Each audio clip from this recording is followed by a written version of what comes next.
So we'll quickly look at the two other distance measurements which are based on correlation. The first one is Pearson's, which is based on deviations, the mutual respective deviations from the central tendencies, and finding out whether the variables are increasing together or decreasing together, or increasing on one side and decreasing on the other side. So that could be discovered through computing the Pearson's correlation metric.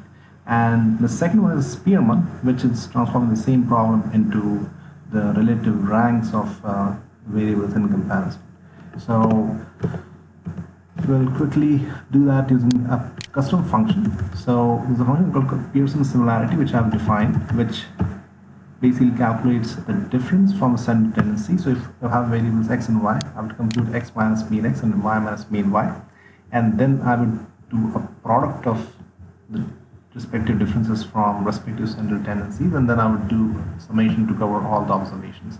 That becomes my numerator, and then I would, instead of just taking the difference from the central tendency, I would do a square of that difference, and then I would sum for x, and then I would sum the same for y, and then I would take a product and then take back the square root.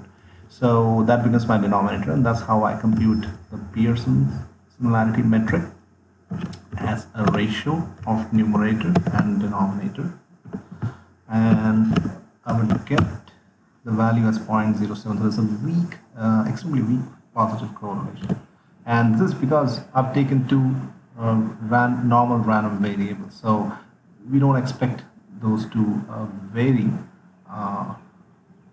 because any variation that may be happening would be by sheer coincidence, unless there is something that is driving them together or against each other, right? So since I've taken normal random variables, I don't expect them to have a strong positive or a strong negative correlation. Similarly, I'll quickly compute the Spearman correlation.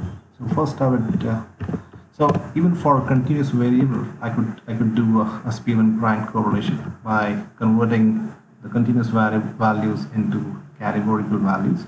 And once I do that, I can compute the ranks, and once I have the ranks, I would apply the respective deviation of those ranks from their respective central tendencies. So instead of mean of x, I would use mean of rank of x and mean of rank of y.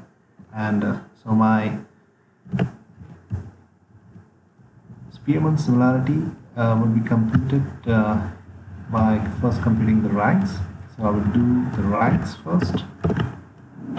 So continuous variables are converted into ranks, and then I would compute the value, and that value happens to be 0.060. So similar, but again, there is no guarantee that these values, respectively the Pearson's and Spearman's, would be similar to each other. They may or they may not be.